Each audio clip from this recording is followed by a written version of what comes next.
और कांकेर से इस वक्त की बड़ी जानकारी। नेशनल हाईवे 30 से सटे दुकान में लगी आग, शॉर्ट सर्किट से लगी आग। आपको बता दें कि कड़ी मशक्कत के बाद आग पर काबू पाया गया है। इस वक्त की बड़ी जानकारी से आपको रूबरू कराते हैं जहां आग लगने की जानकारी सामने आई है।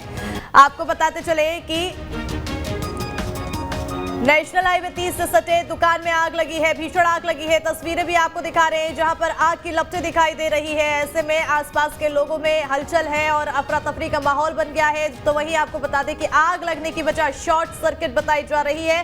कड़ी मशक्कत के बाद आग पर काबू पाया गया है। तो हालांकि आग पर काबू पा लिया गया है, लेकिन जिस तरह से ये विकराल रूप से आग लगी थी वो कहीं ना कहीं लोगों के दिल में दहशत पैदा कर गई और लोगों के बीच अफरा तफरी मच गई। कड़ी मशक्कत के बाद आग पर काबू पा लिया गया है और इसके अलावा इसके आग लगने की वजह शॉर्ट सर्किट बताई जा रही है। शॉर्ट सर्किट के चलते आग लगी, दुकान में आग लग गई।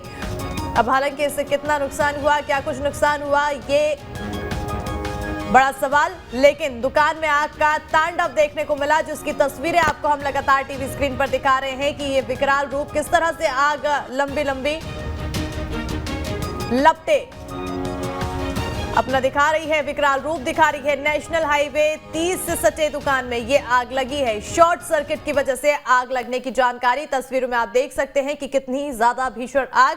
हालांकि कड़ी मशक्कत के बाद इस आग पर काबू पा लिया गया है और आग लगने की वजह शॉर्ट सर्किट बताई जा रही है। लेकिन जिस तरह से जैसे ही ये आग फैली, आसपास के लोग दहशत के शाये में आ गए और साथ ही साथ अफरा तफरी उनके बीच मच गई। तुरंत ही फायर ब्रिगेड की टीम को उनके द्वारा सूचना दी गई और सूचना पाते ही फायर ब्रिगेड की टीम वहां पर पहुंची और साथ ही साथ आग बुझाने की कोशिश की।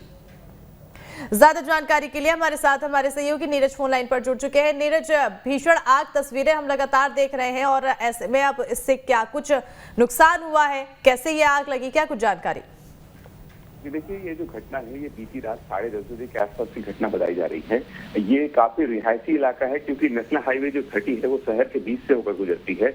वहीं पे मस्जिद चौक जो है वहाँ पे किनारे पर ही नेशनल हाईवे 30 के जो किनारे पर जो दुकान बनी है, काफी बड़ी ये दुकान है।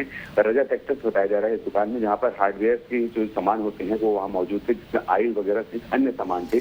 आग फिलहाल कैसे लगी इसकी हमने जब जानकारी ली तो लोगों का कहना है कि शॉर्ट सर्किट से आग लगी है, जिससे आग की लपटें इतनी भीषण थी कि लपटें दुकान से बाहर नजर आ रही थी। आसपास रिहायशी इलाका था, काफी लोग वहां पर मौजूद थे। लोगों ने हालांकि बुझाने की कोशिश की लेकिन आग पर काबू नहीं पाया गया। ऊपर की जो पीओपी एरिया थे और जो कुछ अन्य सामान थे उनमें काफी नुकसान होने का अनुमान जो है लगाया जा रहा है। फिलहाल आसपास के लोगों ने जब आग की लपटें देखी तो रात्रि में ही तत्काल फायर ब्रिगेड को सूचित किया और फायर ब्रिगेड की टीम ने मौके पर पहुंचकर काफी मशक्कत कर आग पर तो काबू पा लिया है, लेकिन नुकसान का जो आंकलन है वो फिलहाल अभी नहीं हो पाया है। सुबह जब पुलिस की टीम पहुंचेगी उसके बाद जो है स्थानीय जो दुकानदार हैं वो वहां पर पहुंचकर जो है नुकसान के आंकलन की जानकारी साझा करने की बात कही है। बिल्कुल, लेकिन जो आग की लपटें दिखाई दे रही है काफी ज्यादा विकराल रूप लिए हुए है। क्या ये लपटें और आसपास के घरों पे तो नहीं पहुंची, आसपास के दुकानों पे तो नहीं पहुंची? देखिए, खास तौर पे क्या होता है, ये रिहायशी इलाका कांकेर शहर जो है काफी छोटे स्तर पर शहर है। यहाँ सभी दुकानें आपस में जुड़ी हुई हैं, लेकिन ये जो दुकान थी ये दुकान अन्य दुकानों की तुलना में थोड़ी दूर थी और इसके ये जो बड़ी बिल्डिंग बनाई गई है उसके ऊपर जो है कंस्ट्रक्शन के कुछ एरिया में काम चल रहा था, जिससे अगर आसपास की दुकानें जुड़ी होती तो काफी नुकसान हो सकता था। लेकिन सबसे बड़ी बात यह है कि नेशनल हाईवे 30 पे जो है ये जो सड़क है काफी सकरी सड़क है। यहाँ सब जो है ट्रकें सहित जो अन्य जो सवारी यात्री बसें हैं वो भी गुजरती हैं, तो कहीं ना कहीं उनमें भी अगर लपटे या फिर वहां से छीटाकसी होकर किसी को नुकसान होना या किसी को अनहोनी होने की घटना हो सकती थी। बिल्कुल, बहरहाल अनहोनी होने की घटना हो सकती थी, लेकिन इस आग पर काबू पा लिया गया है। हालांकि अब कितना नुकसान हुआ है इसका आकलन अभी किया जाएगा। बहरहाल बहुत बहुत शुक्रिया नीरज तमाम जानकारी देने के लिए।